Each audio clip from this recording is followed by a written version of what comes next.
Hello everyone, welcome to Major HSKC's Valnoy Academy. Myself Reshma, I am physics faculty here. तो आज हम लोग discuss कर रहे हैं one more test paper 30 question का टेस्ट है और ऑफ कोर्स आपके इंपॉर्टेंट टॉपिक्स को कलेक्ट किए हुए क्वेश्चंस है. तो देखते हैं कि कैसे क्वेश्चंस हैं और इस तरह के क्वेश्चंस को कैसे सॉल्व करेंगे. कवर तो आपके जितने भी इंपॉर्टेंट टॉपिक्स हैं ऑलमोस्ट सभी को कवर करने की कोशिश करिए इस टेस्ट में. चलिए देखते हैं टेस्ट पेपर में. Look at the first question. क्या कहता है फर्स्ट क्वेश्चन? फर्स्ट क्वेश्चन में है the one side is SI units and one side is SI unit and one side is the quantities, right? तो आपके जो यूनिट सिस्टम है ना वो दो है, एक SI सिस्टम है एक CGS सिस्टम है, मतलब ऑफ कोर्स 5 हैं, लेकिन कंपटीशन एग्जाम में दो के ही क्वेश्चन पूछे जाते हैं. SI यानी कि इंटरनेशनल सिस्टम और CGS है सेंटीमीटर ग्राम सेकंड सिस्टम. ठीक है, अब यहाँ पर क्वांटिटी है the work, power, pressure and force. सबकी बहुत बेसिक सी यूनिट की बात होती है. देखिए when you talking about work, तो वर्क का फॉर्मूला क्या होता है? Rate of doing work, sorry work is equal to force into displacement, sorry power rate of doing work, pressure force per unit area and force is your mass into acceleration. First तो मुझे unit पता होना चाहिए और अगर मुझे unit नहीं पता है मैं थ्रू द फॉर्मूला यहाँ पर कर सकती हूँ. ठीक है, this is newton meter and this is power, this is joule per time को क्या हो सकता है? सेकंड ले सकते हैं क्योंकि ऐसा ही सिस्टम में सेकंड होता है. खैर प्रेशर का न्यूटन पर मीटर स्क्वायर. तो एक बार तो ये सब देख लीजिएगा. फिर भी अगर हम यहाँ पर अब बात करें तो देखते हैं यूनिट्स में. प्रेशर की यूनिट तो मुझे सामने ही दिखाई दे रही है, it's a Pascal. Third, that means E का third. I got the answer. This is in a B option. तो देखिए बी ऑप्शन में मुझे आंसर मिल चुका है और मैंने सामने यहाँ पर फॉर्मूला भी लिख लिया है. फिर भी यहाँ पर देखते हैं वर्क, वर्क की यूनिट होती है एसआई यूनिट होती है जूल. अगर मैं पावर की बात करूँ तो पावर क्या है? वर्क अपॉन टाइम यानी जूल पर सेकंड, जिसको हम वॉट के टर्म में बोलते हैं. फोर्स होता है Newton, this is our Newton. ठीक है, तो मैच मैंने कर दिया है, ऑप्शंस भी यहाँ पर टैली कर दिया. अब मैं आ रही हूँ नेक्स्ट क्वेश्चन पर. ये रहा नेक्स्ट क्वेश्चन. नेक्स्ट क्वेश्चन में क्या है कि वन साइड में इंस्ट्रूमेंट्स हैं और वन साइड में इनका मेजरमेंट्स है, यानी ये इंस्ट्रूमेंट क्या मेजर करता है. तो बहुत सारे इंस्ट्रूमेंट तो अपने नाम से ही पता चल जाता है कि भाई इनके नाम से पता चल गया क्या मेजर कर रहे हैं. जैसे अ मीटर, तो यहाँ पर साउंड भी आ रही है. अगर आप देखें एम्पियर, एम्पियर में आप मेजर करते हो करंट, तो ये है करंट. ठीक है, वन, मतलब आंसर मिल चुका है. आगे देख लेते हैं बैरोमीटर, बार. बार जो है that is the standard unit of pressure, तो ये एटमॉस्फेरिक प्रेशर मेजर करती है. लैक्टोमीटर, लैक्टिक एसिड यानी the purity of milk, right. Anemometer that's mean आपकी विंड स्पीड को मेजर करता है. ठीक है, मैंने ऑप्शंस भी बता रही हूँ, मैचिंग भी कर रही हूँ, तो दोनों को टैली जरूर करना क्योंकि समटाइम क्या होता है कि एक डिवाइस के एक से ज्यादा फंक्शंस भी हो सकते हैं, इसलिए वो मैचिंग में ऑप्शंस में वैसे में कंफ्यूज करने की कोशिश करेगा. ठीक है, कंफ्यूज होना नहीं है. ओके, यहाँ पर मिरर के टाइप्स हैं और यहाँ पर उनके एप्लीकेशंस हैं. मोस्ट कॉमन एप्लीकेशन कौन सा है जो अब तक बहुत बार कॉम्पिटिशन्स में आ चुका है? वो मुझे यहाँ पर दिखाई दे रहा है. This is periscope. क्या होता है पेरिस्कोप में? प्लेन मिरर होता है. Plane mirror is periscope. B का 2, I got it in a 2 option, this is B and C. और आगे बात करते हैं सर्च लाइट में या rear view mirror. Second, periscope सबसे ज्यादा देखा जाता है, रियर व्यू मिरर देखा जाता है. रियर व्यू मिरर आपका कार का साइड वाला मिरर है जो जनरली बताता है आपकी कार के पीछे कितनी नंबर ऑफ कार्स हैं रेदर देन उनका साइज. यानी यहाँ पर जो यूज किया जाता है वो है कॉन्वेक्स मिरर, यानी डी का 4. अरे वाह, डी का 4 और बी का 2 ये तो हमारे दोनों में है. मतलब कि जो वेरिएशंस है वो कॉनकेव मिरर और पैराबोलिक मिरर में. ठीक, कनकेव मिरर सर्च लाइट हो, आपकी टॉर्च हो, उसमें यूज किया जाता है क्योंकि उसमें रेस जो होती है पैरेलल बीम्स ऑफ लाइट्स होती हैं इसलिए. And parabolic mirror generally solar cooker में यूज किया जाता है ताकि ट्रैपिंग यानी उसका जो नेचर है वो कंजर्व हो, सबसे ज्यादा लाइट को कंजर्व करे, उससे हम हीट जनरेट कर सकें. तो अगर हम इन्हीं ऑप्शंस के थ्रू जाएंगे तो C1 that is in our B option, that should be the correct option. ठीक है भाई, देख लीजिए ध्यान से, यहाँ पर ऐसे करके भी मैच कर सकते हैं, बी ऑप्शन है. हाँ जी, अब हम आते हैं नेक्स्ट पर. This is fourth question. Fourth question में यहाँ पर one side is a process and one side medium required. चलिए, ये 4 प्रोसेस हैं. चारों प्रोसेस आपने हीट के टर्म में इंपॉर्टेंट में पढ़ी, that mean the transformation of heat. Before we start थोड़ा सा एक्सप्लेन कर देती हूँ. Radiation travel along a straight line and does not require the medium for propagation. That's mean UV radiation है, कंडक्शन, सॉलिड में होगा, ठीक है, और हमेशा क्या करेगा, कोलाइड करके हीट को ट्रांसफर करेगा, अपनी पोजीशन चेंज नहीं करेगा। Convection may be in a liquid और may be in a air, और इसमें क्या होगा, पार्टिकल लेफ्ट इज पोजीशन, अपनी जगह छोड़ते रहेंगे and always goes upward. That's why आपके घरों में एग्जॉस्ट फैन हमेशा ऊपर की तरफ लगा हुआ होता है। एवोपोरेशन, एवोपोरेशन जनरली एक मेथड है जो किसी भी लिक्विड पर होगा और it is in a surface phenomena, और ये जहां पर भी होगा वहां पर हमेशा कूलिंग इफेक्ट देगा, ठीक है। तो अभी हमने इन चारों के बारे में लिख लिया, लेट्स सी, मैच करते हैं। रेडिएशन बिल्कुल ठीक है, सॉलिड बिल्कुल ठीक है, फ्लूइड बिल्कुल ठीक है, ऑफ कोर्स से ठीक है, मतलब सीक्वेंस वाइज क्वेश्चन है और वो हमें ए ऑप्शन में मिल ही गया। इंफॉर्मेशन साथ में देखते रहे, लिखते रहे, आपको लगे कि भाई ये मुझे नहीं आता, उसको पेन आउट कर लेना, अदरवाइज रिवीजन के लिए बेस्ट टेस्ट पेपर है, क्योंकि सारे टॉपिक, सारे यूनिट्स की इंफॉर्मेशन यहाँ पर है। नेक्स्ट क्वेश्चन क्या कह रहा है, नेक्स्ट क्वेश्चन में एक साइड में आपके कंपोनेंट्स हैं और एक साइड में उनके फंक्शन है। तो फर्स्ट जो कंपोनेंट है वो जैसे फ्यूज है, रियोस्टाट है, गैल्वेनोमीटर है, कैपेसिटर है, और यहाँ पर इनके फंक्शंस हैं कि आप इन्हें कहाँ कहाँ यूज करते हैं। चलिए लेट्स स्टार्ट, बात करते हैं। अगर मैं यहाँ पर बात करूँ, the first term is fuse. Fuse तो हम लोग के घर में, सबके घरों में यूज होता है ना। अगर आप लोग को फ्यूज वर्ड नहीं पता तो वो एमसी देखा होगा आपने ना, एमसी डाउन हो जाती है जब आपके घर में, मतलब किसी भी अप्लायंसेस पे कुछ वोल्टेज एकदम से फ्लक्चुएट हुई तो एमसी डाउन हो जाती है। बेसिकली एमसी भी एक फ्यूज ही है, ठीक है। तो फ्यूज का जो मेन फंक्शन होता है वो क्या होता है कि अगर एक्सेसिव करंट फ्लो कर रहा है तो सर्किट को ब्रेक करना। तो बेसिकली वी कैन से कि जो आपका फ्यूज है ये क्या कर रहा है, सेफ्टी डिवाइस है ना। अगर मैंने ऑप्शंस में देखूं तो फ्यूज कहीं ना कहीं सेफ्टी डिवाइस है, शॉर्ट सर्किट से प्रिवेंट कर रहा है ना। तो ए का 1 वाला मुझे ऑप्शन तो मिल गया, लेकिन मैच कर लेते हैं और में भी देख लेते हैं। अब हम आते हैं, this is rheostat. Rheostat basically, rheostat में इट्स लाइक क्या होता है ये, मतलब आपने इसका सिंबल देखा होगा, ऐसे करके इसका सिंबल बनता है एरो स्टेट में। ये वेरिएबल रेसिस्टेंस को रिप्रेजेंट करता है, दैट इज ना फ्रंट ऑफ दिस। गैल्वेनोमीटर, जैसे घर में वो हम लोग, आप टेस्टर देखते हैं ना, लाइट जल जाती है, वो क्या कर रहा है, मेजरमेंट नहीं कर रहा है, वो डिटेक्शन ऑफ करंट कर रहा है। तो galvanometer is the detection of current. Capacitor, her electric appliances में एक छोटा सा डिवाइस होता है जो उसको स्टार्ट होने के लिए रिक्वायर्ड एक्स्ट्रा चार्ज, मतलब मैं बेस्ट एग्जांपल इसका फैन है। जैसे समटाइम हमारा फैन का कैपेसिटर खराब होता है ना, कंडेंसर वर्ड भी यूज कर लेते हैं इसके लिए। तो क्या होता है कि हमारा फैन में हमें प्रॉपर करंट जा रहा है लेकिन फैन मूव नहीं कर रहा, फिर हम लोग मारते हैं ना, मतलब स्टिक, फुटवेयर या कुछ भी हिट करते हैं उसको, मतलब एडिशनल फोर्स देते हैं तो वो घूमना स्टार्ट करता है। मतलब उसको स्टार्ट होने के लिए एक फोर्स की जरूरत थी, एक्स्ट्रा चार्ज की जरूरत थी। अगर हम ये extra charge through the wire करते तो भाई हमारी वायर गर्म हो जाती है ना, या हमारा करंट बहुत ज्यादा होता, या शॉर्ट सर्किट हो सकता था हीटिंग इफेक्ट की वजह से। इसलिए एक अप्लायंसेस लगाया जाता है जो ऑलमोस्ट हर डिवाइस में होगा, जो एक्स्ट्रा चार्ज को अपने अंदर स्टोर करेगा ताकि उसको स्टार्ट होने के लिए जो भी एक्स्ट्रा चार्ज है, एक्स्ट्रा एनर्जी चाहिए, वो उसके थ्रू मिल जाए मेंटेन करने के लिए, राइट। तो we can say capacitor store करता है हमारे चार्ज को, ठीक है भाई। ऑप्शन भी मिल चुका था ऑलरेडी, 5 क्वेश्चन हो चुके हैं। अब हम आ गए हमारे नेक्स्ट क्वेश्चन पर। नेक्स्ट क्वेश्चन है 6 क्वेश्चन, देख लेते हैं क्या कहता है। यहाँ पर एक साइड में फ्रीक्वेंसी रेंजेस हैं और एक साइड में उनके टाइप्स हैं। चलो पहले मैं ऐसे ही बात करती हूँ आपसे। हम ना जिस आवाज को सुन सकते हैं तो वो होती है बिटवीन 20 to 20,000 हर्ट्ज, इसको हम बोलते हैं ऑडिबल साउंड। ये वो आवाज है जिसको हम सुन पाते हैं, डिटेक्ट, मतलब सुन पाते हैं, आई एम नॉट सेइंग कि डिटेक्ट कर पाते हैं, we are easily audible this. तो ये हमारी हो गई ऑडिबल। एंड अगर 20 हर्ट्ज से कम हुई तो हम नहीं सुन सकते, तो उसको हम डालते हैं इंफ्रासोनिक। जैसे आपकी सिस्मिक वेव्स है ना, अर्थक्वेक वेव्स है, दैट इज इंफ्रासोनिक। या जनरली मैं क्लास में ऐसे एग्जांपल्स देती हूँ, आप सबके पास जो आपका हार्ट है, you are not able to hear your heart sound, है ना, तो हार्ट साउंड क्या हो गई, इंफ्रासोनिक। लेकिन अगर अभी आप कोई फिजिकल वर्कआउट करें तो आपको अपने हार्ट से धक धक वाली आवाज आएगी। धक धक is not heart sound, this is the heart beat. But heart beat आप सुन पा रहे हो ना, तो हार्ट बीट जो हो गई वो ऑडिबल हो गई, एंड हार्ट साउंड क्या हो गई, इंफ्रासोनिक हो गई, ठीक है।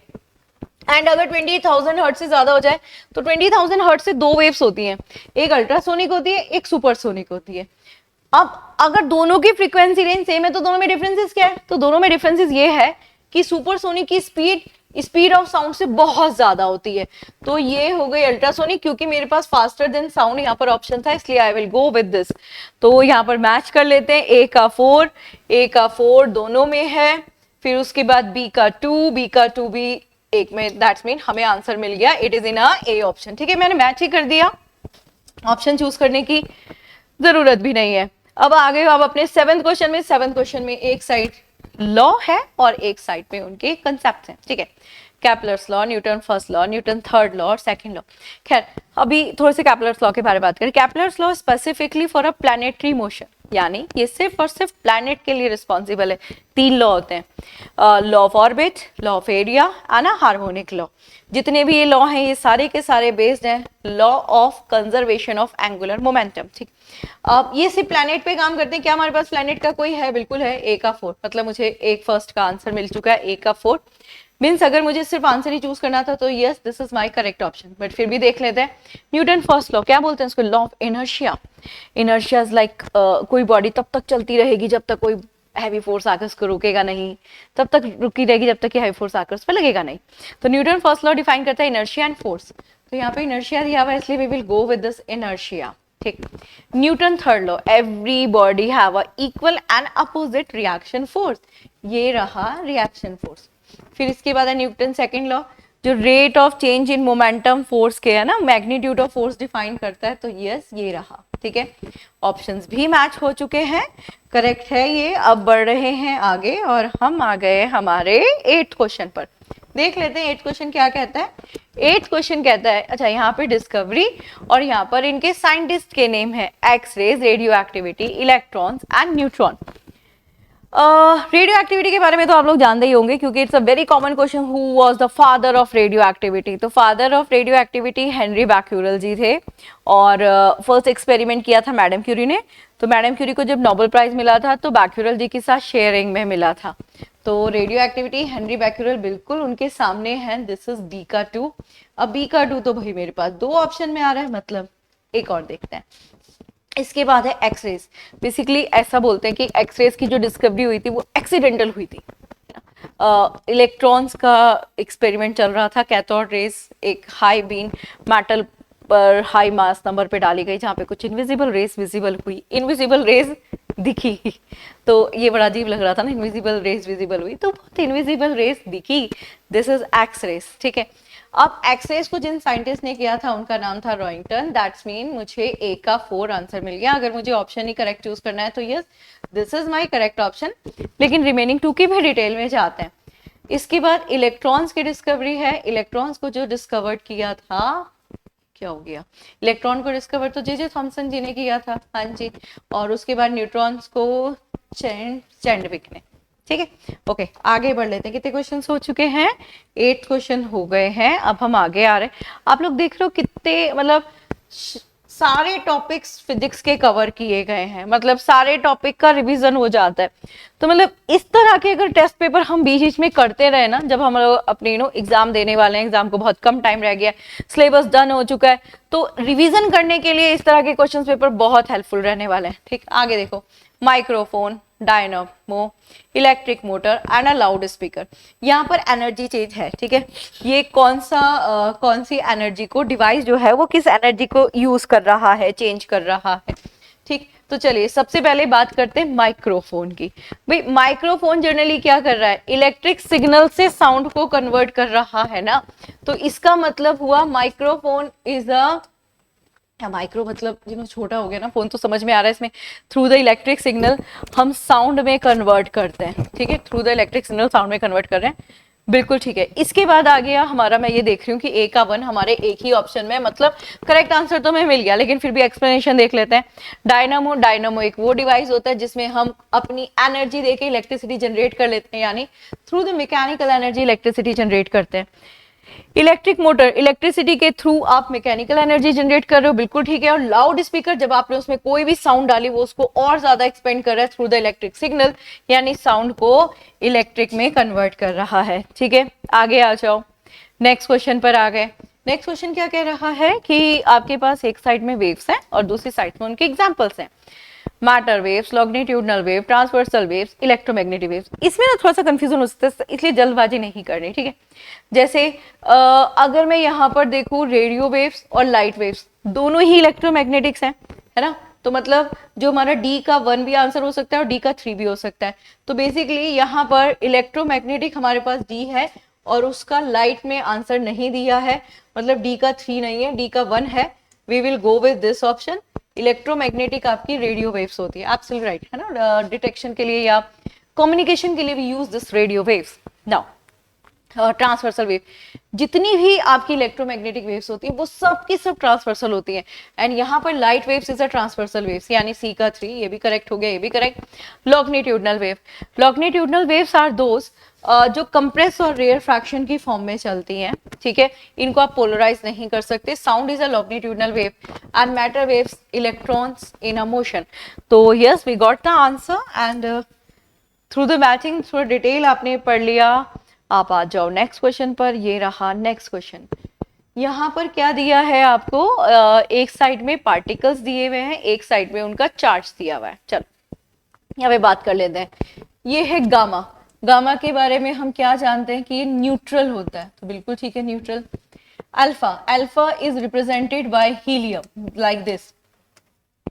हीलियम का मतलब हो गया कि इसके ऊपर 2 इलेक्ट्रॉन, 2 प्रोटॉन एंड 2 न्यूट्रॉन, मतलब 2 पॉजिटिव चार्ज है, बिल्कुल है, पॉजिटिव नहीं है, 2 नेगेटिव चार्ज है। चलो ये तो अपने आप ही एरो मूव कर दिया, दिस इज 2 नेगेटिव चार्ज।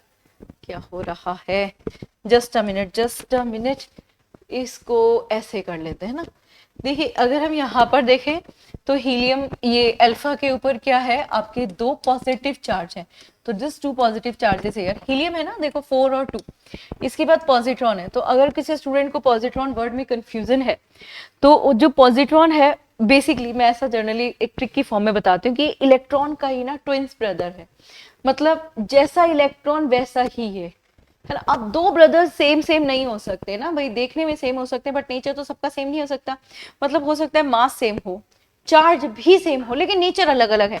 तो इलेक्ट्रॉन के ऊपर होता है नेगेटिव चार्ज, तो इसके ऊपर क्या हो गया, पॉजिटिव चार्ज। तो this is the positive charge, this is beta.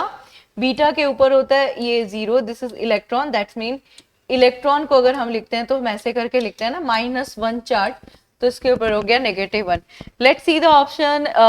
ये हमारे पास 1 का ए, 1 का ए, ये 2 में आ रहा है, उसके बाद बी का ऑप्शन 2 ए में आ गया, मतलब this is the correct answer, ठीक है।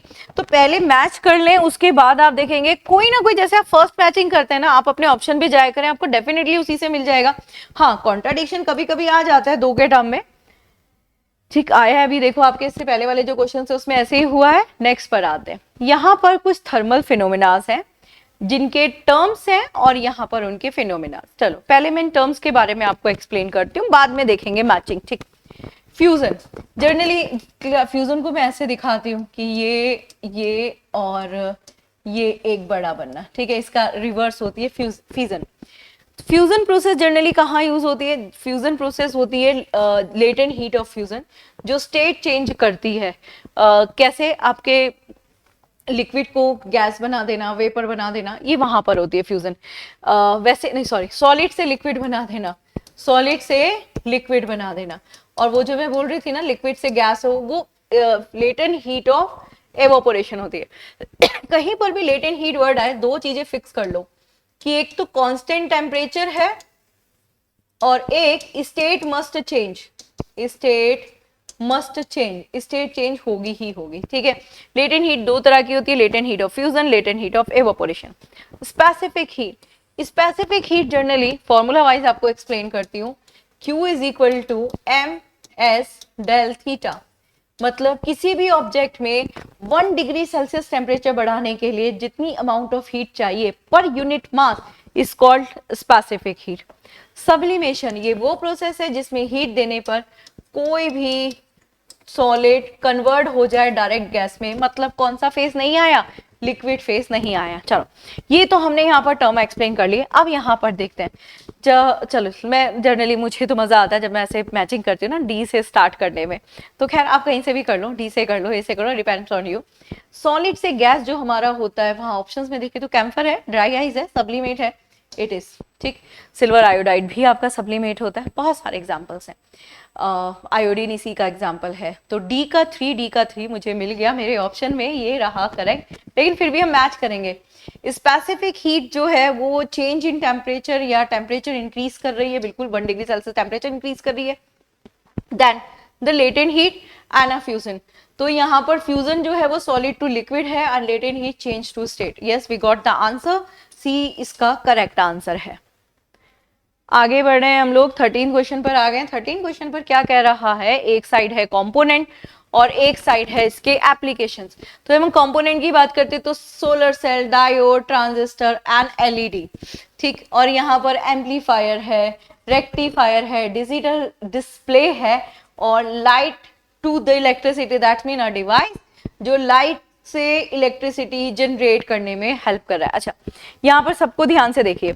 जब आप सबको ध्यान से देख रहे हैं तो आपको बेस्ट टर्म क्या लग रहा है? चलो मैं ना ऑप्शन वाइज स्टार्ट करती हूँ और मैं ऑप्शन वाइज एक से कर लेते हैं, चलो कोई बात नहीं। सोलर सेल के बारे में बात करें। भाई सोलर सेल क्या कर रहा है? सोलर सेल है यानी हम उसको हीट दे रहे हैं, उससे बाद हमें उससे इलेक्ट्रिसिटी जनरेट हो रही है। अब heat in a form of light भी हो सकती है ना। तो वीसेट सोलर का जो मुझे बेस्ट एग्जाम्पल लग रहा है वो लाइट वाला लग रहा है ना, और तो कुछ नहीं लग रहा है। ये इसका बेस्ट एग्जाम्पल लग रहा है, बिल्कुल ठीक लग रहा है। मतलब ए का 4 मुझे मिल गया एक ही ऑप्शन में, लेकिन मैं और को भी चेक करूंगी। Now when you talk about the diode, diode तो सिंपली वो रेक्टिफायर की तरह से काम करता है ना, यानी एसी को डीसी में कन्वर्ट करता है। डायरेक्ट रेक्टिफायर दिया हुआ है आपको। ट्रांजिस्टर, ट्रांजिस्टर के बारे में अगर बोला जाए तो ट्रांजिस्टर जनरली क्या करता है, जो रेंज है ना उसको और एक्सपेंड करने का काम करता है। तो रेंज को बढ़ाने के लिए भी यूज एम्पलीफायर, तो ट्रांजिस्टर एक एम्पलीफायर की तरह से काम करता है। एलईडी सब जानते हैं, एलईडी एक ये डिजिटल डिस्प्ले है। तो यस, करेक्ट मैच हो गया। ए का 4, बी का 2, सी का 1 और डी का भाई 3 हो गया। बिल्कुल ठीक बात है, डन है। अब हम आ गए हमारे 14th क्वेश्चन पर। देख लें भाई क्या कह रहा है 14। ओके, यहाँ पर एक साइड कंडीशंस दी है और एक साइड दी है the value of G. Okay, before you start थोड़ा सा जी के बारे में बता दूं। जी का जो फॉर्मूला हम निकालते हैं, जैसे g is equal to capital G M E upon R E square. मतलब जी जो है acceleration due to gravity inverse proportional to radius है। ये अगर हमारी अर्थ की शेप है, ये पोल्स है, ये इक्वेटर है और ये सेंटर है। तो आप देखिए ये रेडियस ज्यादा है, ये रेडियस इससे लगभग 23 किलोमीटर कम है। तो अगर मैं इन दोनों को कंपेयर करूं तो वैल्यू जो है वो इक्वेटर पर मिनिमम आएगी और पोल पर मैक्सिमम आएगी। फॉर्मूले से जाए तो contradicted, but it is the real force centre से लग रहा है, इसलिए जी की वैल्यू हो गई 0। ठीक है, अब यहाँ पर देख लेते हैं सारे। देखो इक्वेटर और पोल मुझे यहीं पर दिख गया, तो इक्वेटर पर जो वैल्यू है वो मिनिमम है। अभी यहाँ पर आपने देखा दिस इज ये आ गया 2, डी का 2। We have in a 2 option जहां पर डी 2 है। फिर देखते हैं एट पोल्स, पोल्स पर वैल्यूज मैक्सिमम, आपने बोला मैक्सिमम है। सी का 1, C1 is in A option, that's mean it is the correct answer. फिर भी आगे देख लेते हैं, centre of earth is a 0। अरे वहां दोनों में ही 0 है, इट इज 3। अब ये 3 ना देकर 4 दे रहा है तो आप ठीक है 4 ले लो। And at infinitive distance this is also consider as 0। तो ठीक है, 2 से ही मेनली आपको यहाँ पे अंडरस्टैंड करना था। ठीक है, आगे बढ़ते हैं, नेक्स्ट पर आते हैं। 14 के बाद 15th क्वेश्चन हो गया हमारा। अब हम 15th क्वेश्चन को कर रहे हैं बेसिकली। ओके, यहाँ पर मॉडल और थ्योरी है और एक साइड में इनके साइंटिस्ट का नेम है। Okay, uncertainty principle, plum pudding model, nuclear model and the stationary orbit.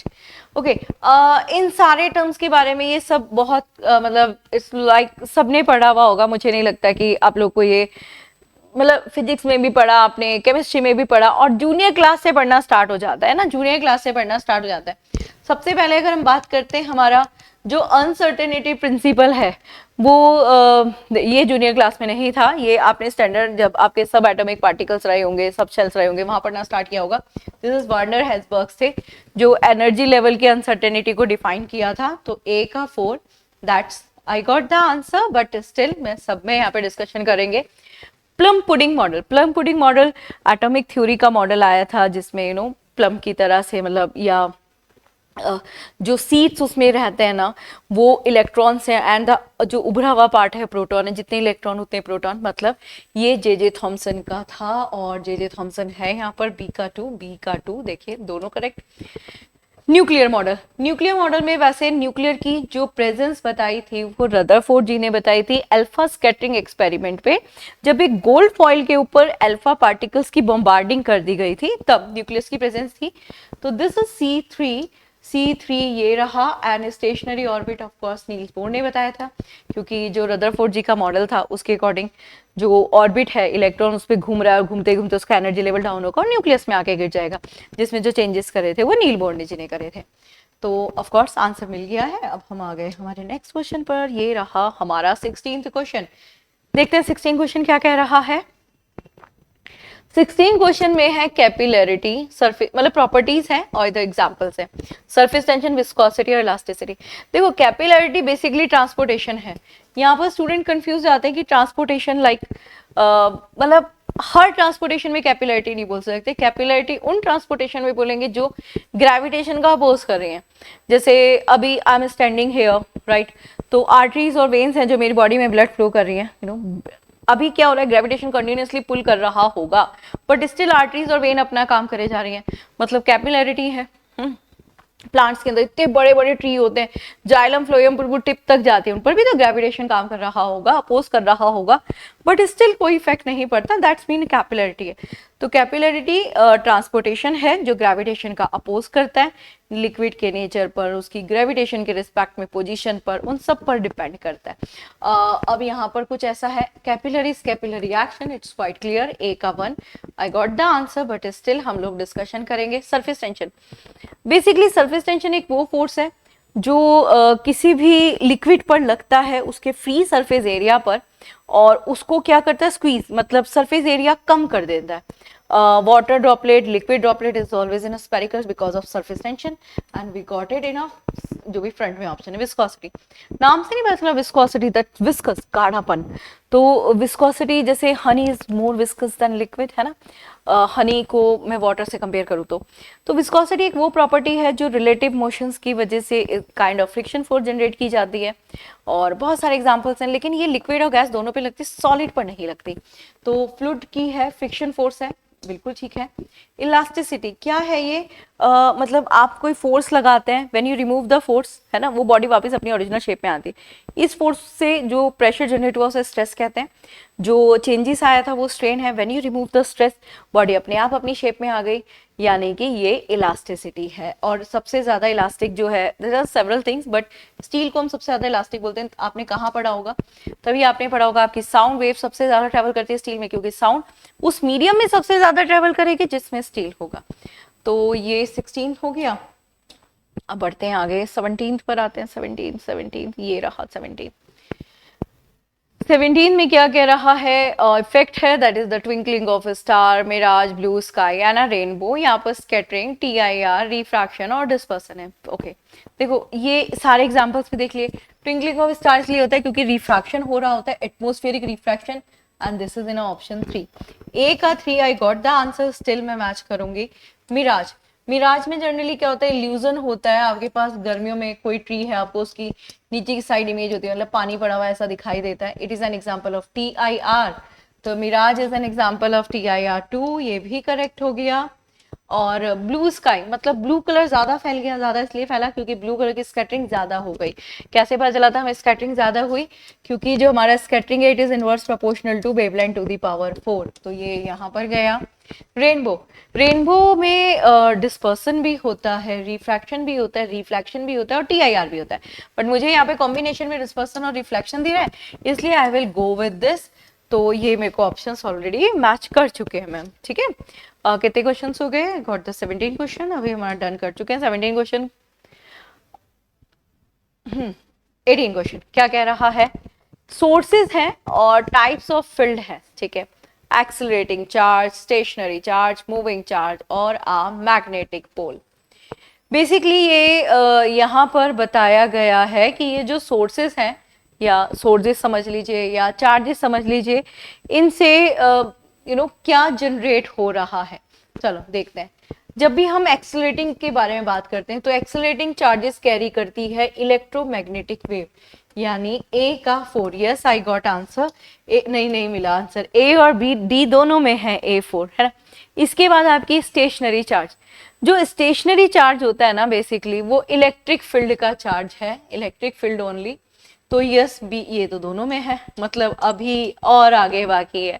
Okay आगे कह रहा है moving charge and a magnetic pole, जो मूविंग मैग्नेटिक पोल होता है वो सिर्फ मैग्नेट पर ही होता है, तो मुझे डी का 1 मिल चुका है, डी का 1 इट्स ना D option. And moving charge हमेशा दोनों में होंगे, जिस जिन फील्ड में चार्ज होगा, चार्ज किस किस फील्ड में होता है, इलेक्ट्रिक फील्ड में भी होता है, मैग्नेटिक फील्ड में होता है, इसका मतलब दोनों में होगा। डन है, डन है। और नेक्स्ट पर आओ, this is the next one, और नेक्स्ट में एक साइड में आपको सिचुएशंस गिवन है और एक में वर्क डन गिवन है, ठीक है।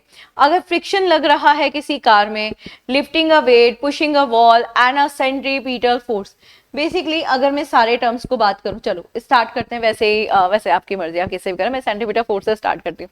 What you knows about centripetal force? We knows कि सेंट्रीपिटल फोर्स एक वो फोर्स है जिसके बिना सर्कुलर मोशन पॉसिबल ही नहीं है, राइट, सर्कुलर मोशन पॉसिबल नहीं है, सेंट्रीपिटल फोर्स हम उसको कहते हैं।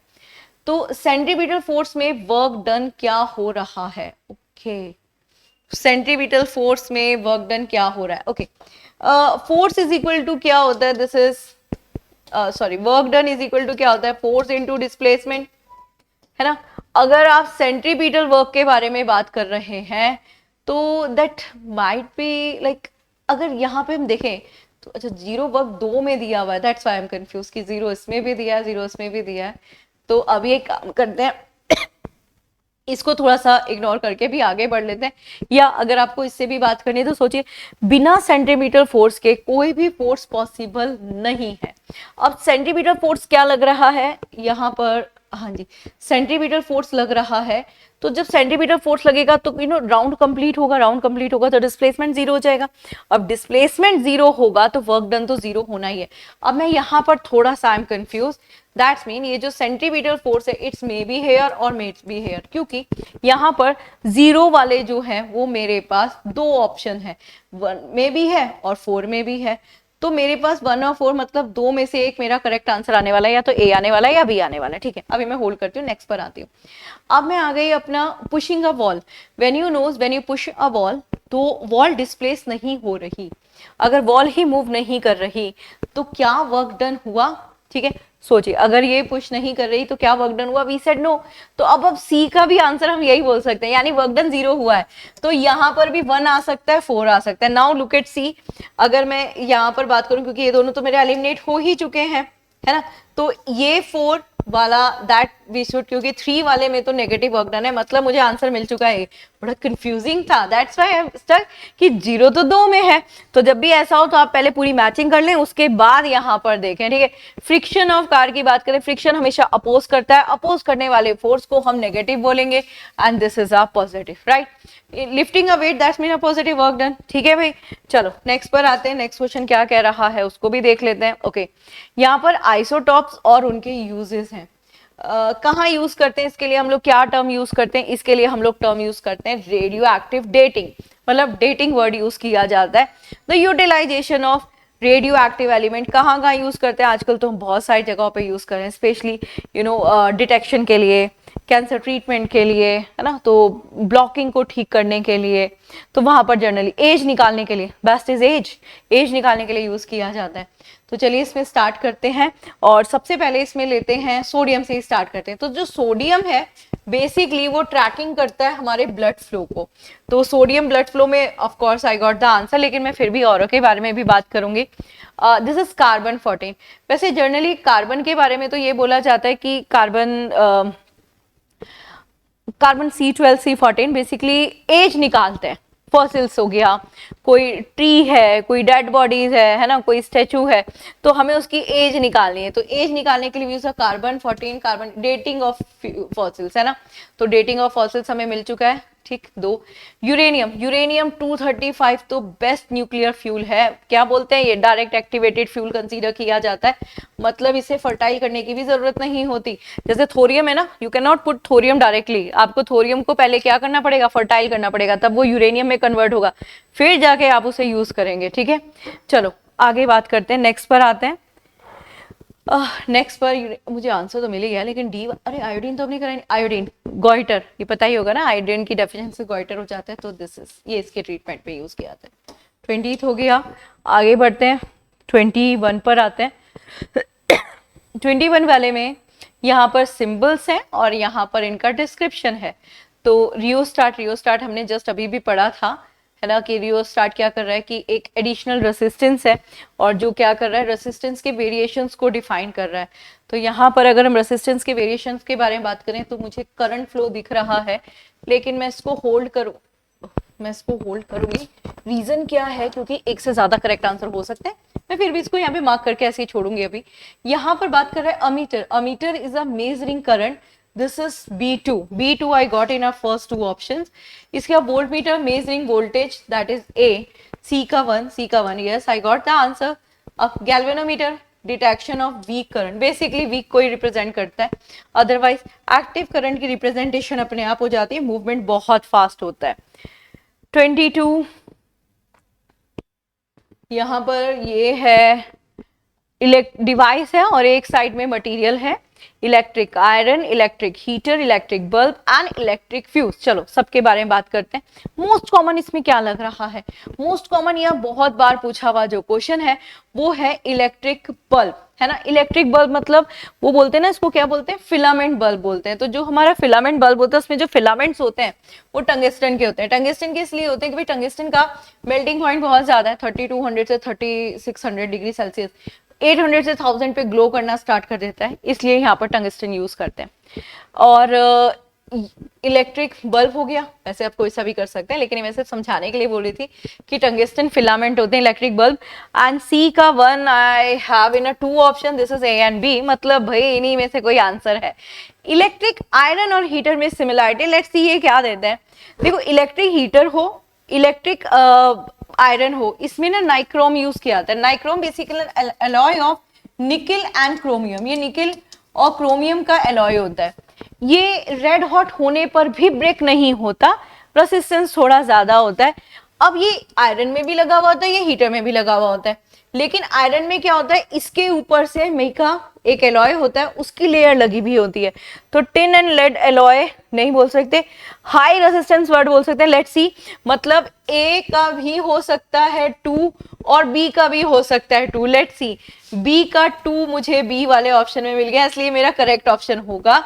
इसका मतलब जो आयरन है इसको मैं हाई रेजिस्टेंस बोलूंगी। टिन और लेड इसलिए नहीं बोल रही हूँ क्योंकि ये होता है इलेक्ट्रिक फ्यूज। इलेक्ट्रिक फ्यूज वाले एलॉय को हम फ्यूज एलॉय बोलते हैं, जिसमें टिन होता है, लेड होता है और बहुत थोड़ी सी अमाउंट में कॉपर होता है। अच्छा क्वेश्चन था ना, कंफ्यूज तो कर सकता है, मतलब आप देखकर अगर कॉन्फिडेंट हो रही है ये तो सारे पढ़े हुए हैं, बट अभी ऑप्शंस देख लेने चाहिए, है ना। चलो यहाँ पर देखो, यहाँ पर आपके सेल टाइप्स हैं और यहाँ पर इनकी कैरेक्टरिस्टिक्स हैं। Dry cell, primary cell, secondary cell, lead acid battery. Primary और सेकेंडरी तो आप लोग जानते ही हैं। प्राइमरी का ही एक टाइप होता है ड्राई, जनरली हम अपने जो छोटे छोटे अप्लायंसेस होते हैं वहां पर यूज कर रहे होते हैं, ठीक है। तो यहाँ पर आपका जो ड्राई सेल है, लेट्स सी ये कहाँ पर देगा, टॉर्च में, रिमोट में, ओके ओके। पहले इसको ना ऐसे रिजॉल्व करते हैं, क्योंकि प्राइमरी और सेकेंडरी को कंपेयर कर लेते हैं, क्योंकि ड्राई सेल और प्राइमरी सेल के कॉमन आंसर्स हो सकते हैं। जब हम यहाँ पर बात कर रहे हैं तो जो आपका सेकेंडरी सेल है वो क्या है, चार्जेबल होता है ना, चार्ज करो फिर दोबारा से चल जाए, that is a secondary cell. तो secondary cell is chargeable, primary cell is non chargeable. तो C का 1 एंड B का 2, C1 and B2, yes I got the answer, it is B। But still हम क्या करेंगे, रिमेनिंग्स को देख लेंगे, क्योंकि ड्राई सेल भी एक तरह का प्राइमरी सेल है जिसे हम कार बैटरीज में तो यूज नहीं करते, टॉर्च में यूज करते हैं। कार के लिए थोड़ी हैवी एफिशिएंसी बैटरी चाहिए, which is the lead acid batteries, right. आगे बढ़े, नेक्स्ट पर आ गए 24 पर। यहाँ पर क्या है, सोलेनॉइड है, Fleming left hand rule, Fleming right hand rule and thumb rule, है ना। ठीक है, देखते हैं। सबसे पहले सोलेनॉइड के बारे में बात करें। सोलेनॉइड क्या होता है, एक कोर होता है, आयरन को लेते हैं, आयरन, सॉफ्ट आयरन, उसके ऊपर लूप्स लगाते हैं, वायर को लपेट देते हैं लूप्स की फॉर्म में, जब उसमें करंट फायर मतलब पास कराते हैं, नॉट से फायर नहीं, करंट पास कराते हैं, तो मैग्नेटिक फील्ड जनरेट होती है। जितनी ज्यादा लूप होंगे उतनी ही ज्यादा मैग्नेटिक फील्ड होगी। तो बेसिकली इलेक्ट्रोमैग्नेटिक की फॉर्म में इसका यूज किया जाता है, इलेक्ट्रोमैग्नेटिक की फॉर्म में। तो जब इलेक्ट्रोमैग्नेटिक फॉर्म में कर रहे हैं सोलेनॉइड, क्या मेरे पास इलेक्ट्रोमैग्नेट ऑप्शन में है?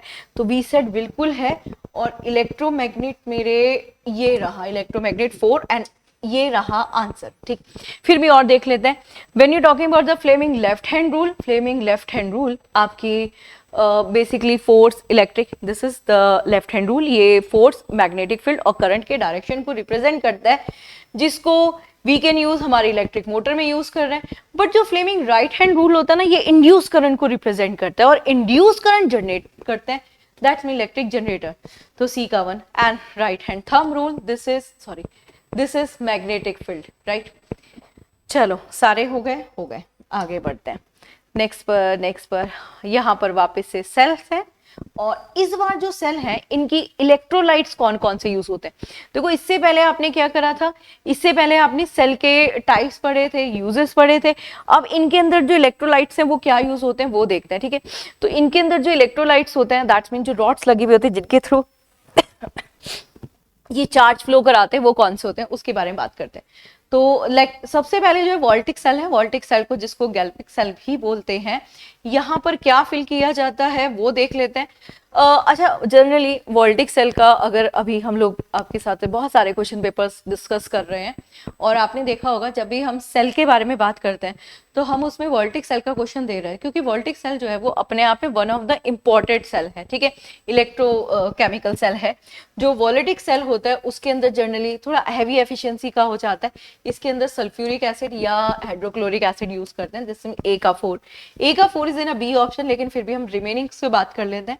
जो ड्राई सेल होते हैं, जो आप लोग घरों में जनरली यूज करते हैं, एक बार यूज हो गए तो फेंक देते हैं, दैट मीन नॉन चार्जेबल होते हैं। इसमें जनरली अमोनियम क्लोराइड फिल किया जाता है। Okay, lead acid cell, basically जो हमारा लेड एसिड सेल है ये प्रॉपर मतलब हैवी एफिशिएंसी वाले, जो बेटरा जिसको बोलते हैं बड़े बड़े वाले, वहां पर यूज किया जाता है डाइल्यूट सल्फ्यूरिक एसिड।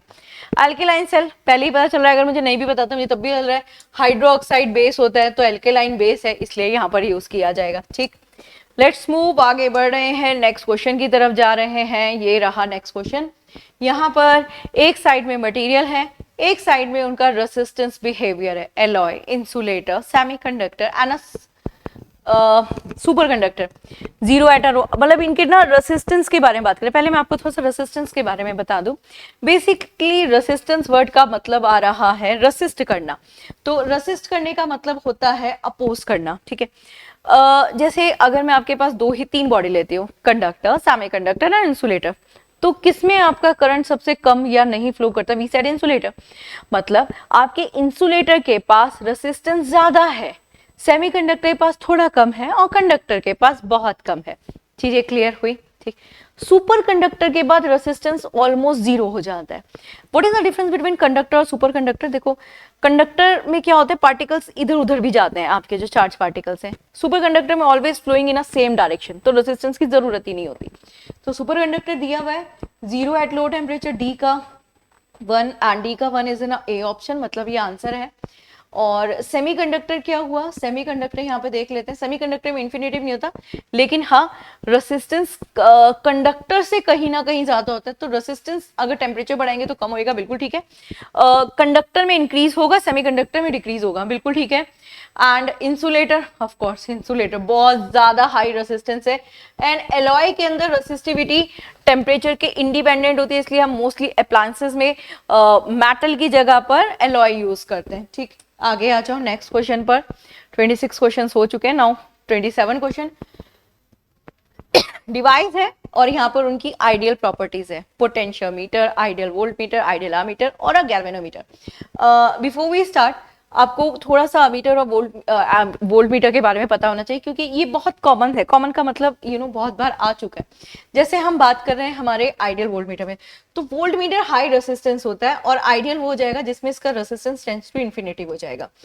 आइडियल जो अमीटर होता है उसका रेसिस्टेंस कम होता है, आइडियल वो होगा जिसका जो रेसिस्टेंस है वो 0 हो जाएगा। तो अब यहाँ पर देख लीजिए, इन्फिनाइट रेसिस्टेंस जो है वो बी का 2 है, और जीरो रेसिस्टेंट इज सी का 3 है, तो बी का 2 सी का 3, it is in a C option, I got the answer. लेकिन गैल्वेनोमीटर हमेशा ये डिटेक्शन करता है, इसलिए इसको कनेक्ट करते हैं सीरीज में। Potential meter EMF electromotive force को मेजर करता है। तो यस, आंसर मिल चुका है, आगे बढ़ ले, नेक्स्ट पर आ गए। 28 क्वेश्चन ये रहा।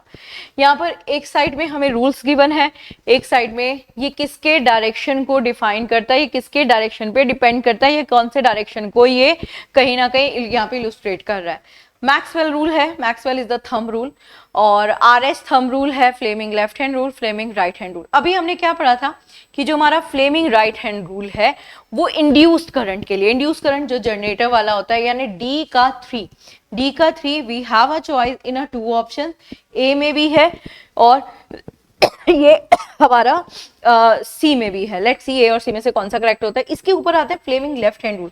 Fleming left hand rule generally क्या करता है, force, of course force magnetic field और करंट के डायरेक्शन में कर रहा है, मैग्नेटिक फील्ड नहीं, वायर्स तो नहीं होती, let's mean A should be the correct answer.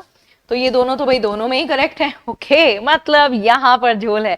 Okay, this is a thumb rule and a Maxwell rule. देखो जब आप मैक्सवेल रूल के बारे में बात कर रहे हैं तो मैक्सवेल रूल राउंड वायर के ऐसे राउंड होते हैं उसके डायरेक्शंस को बताता है।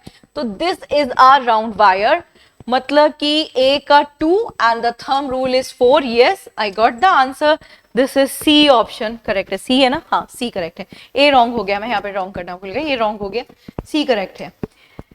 अब हम आ गए हैं सेकंड लास्ट क्वेश्चन पर। सेकंड लास्ट क्वेश्चन क्या कह रहा है, ओके ऑप्टिक्स की कुछ डेफिनेशंस हैं, नहीं कुछ टर्म्स हैं और कुछ डेफिनेशन है। वैसे मैं पोलराइजेशन आपको बताती हूँ। बेसिकली पोलराइजेशन क्या होती है, जो डायरेक्शंस होते हैं आपके, जो फोटोन होते हैं उसमें एनर्जी पैक डायरेक्शन इधर उधर होते हैं, उनको सेम डायरेक्शन में कर देते हैं, जिससे इंटेंसिटी भले ही कम हो जाती है बट क्लियरिटी थोड़ा, विजिबिलिटी ज्यादा हो जाती है। आप 3D मूवीज देखने चाहते हैं तो 3D मूवीज वगैरह में जो ग्लास लगते हैं that is the polaroid glass. Polarize हमेशा वो होगा जो ट्रांसवर्सल शेप में चल रहा होगा, लॉन्गिट्यूडिनल वेव्स कभी भी पोलराइज नहीं होती। तो यहाँ पर पोलराइज का है बैंडिंग हो रहा है, बाउंसिंग बैक हो रहा है, स्प्रेडिंग नहीं, सिंगल प्लेन वाइब्रेशन, मतलब ए का 4। Yes, I got answer again. लेकिन और भी देख लेते हैं। रिफ्लैक्शन, भाई bouncing back, reflection B2, refraction diffraction, corner से निकलकर बेंट होकर आना, दिस इज डिफ्रैक्शन का बहुत सा एग्जांपल है। वो CD DVD होती है ना, लाइट उसके अंदर जाके स्प्लिट हो जाती है, that is the example of diffraction. अब आते हैं नेक्स्ट पर, this is 30th question. 30th question में है यहाँ पर इक्वेशंस हैं और उनके रिलेशंस को यहाँ पर एक्सप्लेन करना है। तो सबसे पहले force F is equal to ma, V is equal to U plus AT, S UT half AT square, U square V square और 2S। देखो फोर्स और एक्सेलरेशन हमारे पास है, फोर्स एक्सेलरेशन A4, आंसर मिल गया। फिर भी देख लो यहाँ पर ये और एक्सेलरेशन है, टाइम है, वेलोसिटी का, अब वेलोसिटी के आपके दो हैं, एक वेलोसिटी टाइम के साथ, एक वेलोसिटी पोजीशन के साथ। यहाँ पे पोजीशन नहीं है, यहाँ टाइम है, इसलिए टाइम के साथ हो गया।